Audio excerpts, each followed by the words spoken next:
2 untuk bertanya kepada calon presiden nomor urut 1. Waktu Bapak 1 menit dimulai dari sekarang. Mas Anies pernah jadi gubernur 5 tahun di DKI. Anggaran DKI setahun sekitar 80 T. Jumlah penduduk Indonesia DKI 10 juta kira kurang lebih. APBD Jawa Barat 35 T, jumlah penduduknya 50 juta, 5 kali DKI. Tetapi selama Mas Anies mimpin, sering sekali DKI menerima indeks polusi tertinggi di dunia.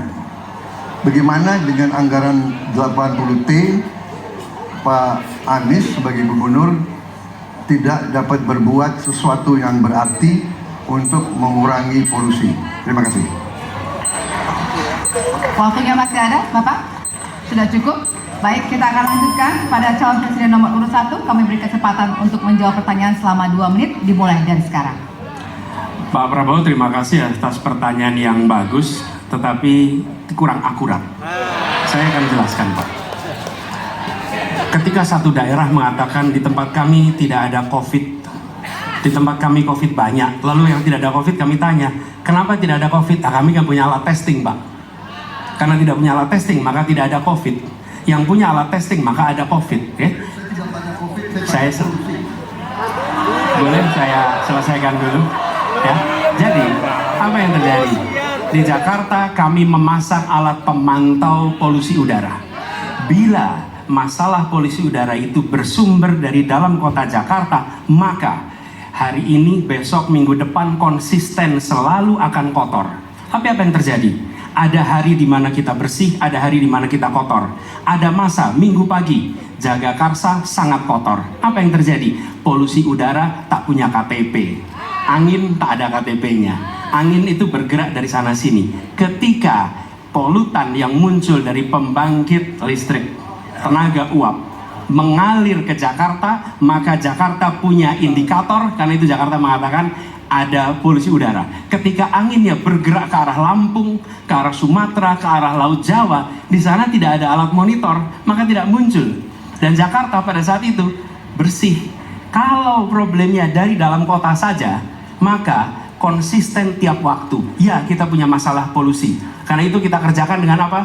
Kita lakukan, Pak. 1, dengan pengendalian emisi dari kendaraan bermotor dan pengujian emisi sekarang wajib. Yang kedua, elektrifikasi kendaraan umum. Yang ketiga, konversi kendaraan umum. Dan dulu yang naik kendaraan umum hanya 350.000 per hari, sekarang 1 juta per hari. Jadi itu kita kerjakan untuk menangani soal polusi di Jakarta. Masih ada waktu, Bapak? Cukup? Ya. Kami persilakan kepada calon presiden nomor urut 2 untuk kemudian menanggapi jawaban dari calon presiden nomor urut 1. Waktu Bapak 1 menit dimulai dari sekarang. Ya, susah kalau kita menyalahkan angin dari mana aja, ya. Jadi saya bertanya dengan anggaran segitu besar, langkah-langkah yang bisa dilakukan untuk dengan real dalam 5 tahun mengurangi polusi, juga di mana rakyat Jakarta begitu banyak yang mengalami sakit pernafasan. Jadi saya kira kalau kita dengan gampang menyalahkan angin, hujan dan sebagainya, ya mungkin tidak perlu ada pemerintahan kalau begitu, ya. Terima kasih. Masih ada waktu? Akan menambahkan? Cukup. Baik, selanjutnya kami berikan kesempatan kepada calon presiden nomor urut 1 untuk menanggapi tanggapan dari calon presiden nomor urut 2. Waktunya 1 menit, dimulai dari sekarang.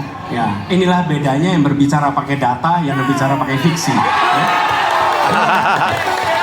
Jadi kayak juga, ya memang ada sumber polutan dari dalam kota. Tapi kalau sumber polutan itu hanya dari dalam kota, maka Pak pakai logika sederhana sekali. Jumlah motor dari hari ke hari sama, jumlah mobil dari hari-hari sama, maka harusnya angka polusinya sama setiap waktu, betul tidak? Tapi jumlah motor sama, jumlah mobil sama, ada kita sangat polusi, ada sisi sangat tidak polusi. Nanti kalau perlu saya kirimkan gambar satelitnya kepada Bapak supaya Bapak bisa menyaksikan. Dan ini Kenapa? Kita mengambil langkah itu pakai ilmu pengetahuan, pakai data, dan menggunakan saintis untuk terlibat. Kalau tidak pakai itu, maka nggak akan ada langkah yang benar. Dan ini kemudian saya teruskan, Pak, bagaimana pengendalian itu dikerjakan untuk dalam Jakarta. Jika saya terpilih presiden, maka yang luar Jakarta saya kendalikan juga, Pak. Ya, dan selanjutnya kami akan beri kesempatan bertanya yang tentunya akan diberikan kepada calon presiden nomor urut 3 untuk bertanya ke calon presiden nomor urut 2. Waktu Bapak 1 menit dimulai dari sekarang. Izinkan saya harus membaca data untuk mengingatkan. Pak Prabowo, karena nomor 2 saya pertanyaannya 2. Ada 12 kasus pelanggaran HAM berat yang sudah dikeluarkan mulai dari peristiwa 65, penembakan misterius, Talang Sari, penghilangan paksa sampai Wamena. Dan saya ingatkan tahun 2009 DPR sudah mengeluarkan 4 rekomendasi pada saat itu kepada Presiden.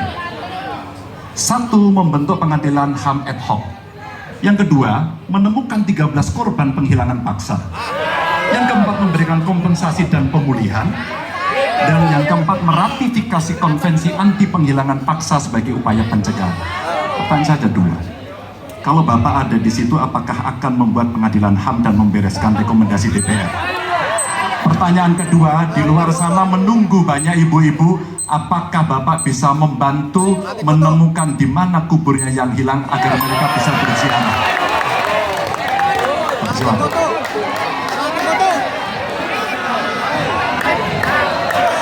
Waktunya dari sekarang. Ganjar tadi justru Anda sebut tahun 2009 kan? Jadi sekian tahun yang lalu kan?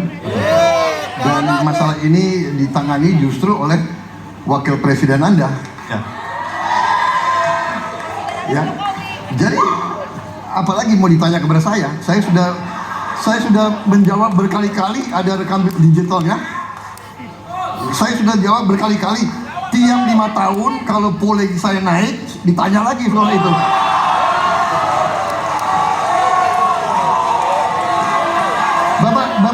Bapak tahu data nggak? Bapak tanya ke Kapolda tahun ini berapa orang hilang di DKI? Tahun ini. Ya, jadi kagak. ada mayat yang diketemukan beberapa hari yang lalu dan sebagainya. Come on, Mas Ganjar. Ya, jadi saya tadi katakan, saya merasa bahwa saya yang sangat keras membela hak asasi manusia. Nyatanya orang-orang yang dulu ditahan, tapol-tapol, yang katanya saya culik, sekarang ada di pihak saya membela saya, saudara sekalian.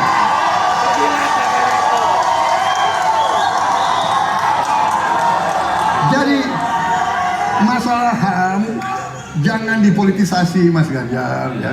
Menurut saya, ya. Saya kira begitu jawaban saya. Masih ada waktu, Yang Bapak. kedua, Pak. Akan menambahkan? Cukup. Cukup, baik. Dan selanjutnya kami persilakan kepada calon presiden nomor urut 3 untuk menanggapi jawaban dari calon presiden nomor urut 2. Waktu Bapak 1 menit dimulai dari sekarang. Prabowo ini punya ketegasan yang luar biasa. Luar biasa. Tapi sayang pada 2 jawaban ini sama sekali tidak punya ketegasan. Kenapa saya sampaikan? Pertanyaan saya sebenarnya 1. Apakah kalau Bapak jadi presiden akan membuat pengadilan HAM? Pertanyaan nomor kedua, apakah Bapak bisa menemukan, menunjukkan, membantu pada keluarga agar kemudian mereka bisa berziarah? 2 ini sama-sama tidak dijawab. Maka kalau kemudian saya boleh meminta, kalau saya jadi presiden, Pak, saya akan bereskan ini, Pak, agar kemudian dalam kontestasi pilpres berikutnya ini tidak akan muncul lagi karena presidennya tegas menuntaskan pekerjaan itu pada eranya. Terima kasih. Waktunya masih ada, Bapak? Cukup. Cukup. Baik, kita berikan kesempatan kepada calon presiden nomor urut 2 untuk menanggapi tanggapan dari calon presiden nomor urut 3. Waktunya 1 menit dari sekarang. Loh, kok dibilang saya tidak tegas? Saya tegas akan menegakkan hak asasi manusia. Masalah yang Bapak tanyakan agak tendensius. Kenapa yang 13 orang hilang pada saat itu ditanya kepada saya? Itu tendensius Pak Ganjar ya. Itu tendensius. Dan wakil Bapak yang mengurus ini selama ini. Jadi kalau memang keputusannya mengadakan pengadilan HAM, ya kita adakan pengadilan HAM. Nggak ada masalah. Ya. Sudah Pak? Masih ada waktunya, waktu? Pak? Sudah cukup, Pak Prabowo? Namanya usaha. Terima kasih. Sudah cukup? Baik. Ya. Dan selanjutnya Harap kita akan menuju ke pertanyaan, dan kali ini kesempatan bertanya akan diberikan kepada calon presiden nomor urut 1 untuk kemudian bertanya kepada calon presiden nomor urut 3. Waktu Bapak 1 menit dimulai dari sekarang. Ada dua peristiwa yang menarik perhatian dan perlu kita bahas di sini. Peristiwa Kanjuruhan dan peristiwa kilometer 50. Wah, cocok. Sudah dijalankan. Seru. Tetapi rasa keadilan masih belum muncul. Pada saat ini kita menyaksikan masih banyak pertanyaan, bahkan keluarga-keluarga korban masih mempertanyakan. Karena itu, saya ingin bertanya kepada Pak Ganjar. Saya posisinya adalah ini harus dituntaskan. Ini harus bisa menghadirkan rasa keadilan, bukan saja soal legalnya yang sudah diselesaikan. Saya ingin tanya posisi Pak Ganjar di dalam dua peristiwa ini. Terima kasih. Waktunya masih ada Bapak? Sudah cukup? Oh, udah cukup. Baik. Baik. Terima kasih kepada calon presiden nomor urut 3. Kami berikan kesempatan untuk menjawab selama 2 menit. Waktunya dimulai dari sekarang. Kasih Mas Anies. Saya kira dua isu itu menjadi public talks. Kanjuruhan. Kita bisa bertemu dengan para pencari fakta. Kita bisa melindungi korban. Kita bisa membereskan urusan mereka dari sisi keadilan korban, termasuk di kilometer 50. Ketika kita bisa bereskan semuanya, maka kita akan naik dalam satu tahap. Apakah kemudian proses legal dan kemudian mencari keputusan yang adil bisa dilakukan? Jawaban saya, bisa. Jadi dalam pemerintahan ini mesti berani untuk tidak lagi menyandra persoalan-persoalan masa lalu sehingga berlarut-larut. Sehingga apa yang terjadi ketika muncul terus-menerus akan menjadi sensi terus karena tidak pernah ada keputusan. Maka cara-cara ini mesti dihentikan dan kita mesti berani tegas. Kadang-kadang kita juga mesti ada berpikir dalam situasi yang lebih besar. Mari kita ciptakan kembali undang-undang KKR. Mari kita hadirkan kembali undang-undang KKR agar seluruh persoalan-persoalan pelanggaran HAM itu bisa kita bereskan dengan cara itu. Sehingga bangsa ini akan maju dan tidak lagi kemudian berpikir mundur karena persoalan-persoalan seperti itu yang tidak pernah dituntaskan. Kita harus tuntaskan itu. Masih tersisa waktunya Bapak? Cukup? Baik. Ya, dan kami silakan kepada calon presiden nomor urut 1 untuk menanggapi jawaban dari calon presiden nomor urut 3. Ya. Waktu Anda 1 menit, Bapak. Ya, jawabannya kurang komprehensif karena masalahnya lebih kompleks dari itu, Pak Ganjar. Tapi izinkan saya sampaikan, untuk seperti ini minimal saya melihat harus mengerjakan minimum 4 hal. 1 adalah memastikan bahwa proses hukum menghasilkan keadilan. Yang kedua, ungkap seluruh fakta sehingga kebenaran menjadi pengetahuan semua, termasuk closure bagi keluarga. Yang ketiga, korban harus ada kompensasi, clear. Dan yang keempat, negara harus memberikan jaminan bahwa peristiwa-peristiwa seperti ini tidak boleh berulang kembali. 4 harus dikerjakan. Nah, saya kemudian melihat untuk itu bisa dikerjakan, maka kita tidak bisa abu-abu seperti yang tadi disampaikan. Saya melihat kalau begitu 4 ini harus dilakukan, berarti yang pertama mungkin kita harus melakukan investigasi ulang, melakukan review. Kita harus menyelamatkan institusi, memastikan bahwa institusi itu selamat. Saya ingin tahu apakah Pak Ganjar sependapat dengan pandangan saya. Terima kasih Pak Ganjar.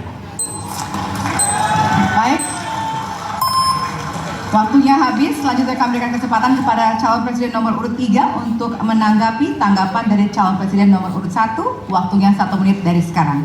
Soal komprehensi atau tidak komprehensif terkait dengan itu selera dan subjektif. Dari 4 hal tadi itu, saya kira hampir semua pelindungan korban dilakukan. Saya sampaikan pencari fakta sudah pernah ada. Kalau kemudian tidak terjadi, tidak boleh terjadi lagi, saya kira itu value yang mesti dicontohkan. Kita kerjakan semuanya. Saya orang yang tidak pernah abu-abu, hitam putih, sat-sat. Kami tidak pernah ragu-ragu, kami tidak pernah abu-abu, maka kami pun tadi mengklarifikasi pertanyaan kepada pasangan calon nomor 2, karena kami bukan orang yang menunda pekerjaan, menggantung pekerjaan untuk kemudian menjadi komoditas. Saya selesaikan itu. Masih ada waktunya Bapak? Akan Cukup. ditutup, kan? Baik. Ya, dan kita berikan apresiasi kepada 3 calon presiden yang tadi sudah berdebat dan saling bertanya di kesempatan malam hari ini, Pak. Ya, selanjutnya kami persilakan kepada bapak-bapak untuk kembali ke tempat duduk. Kami persilakan Bapak untuk kembali ke tempat duduk semua. Anies Kaimin menang 1 putaran.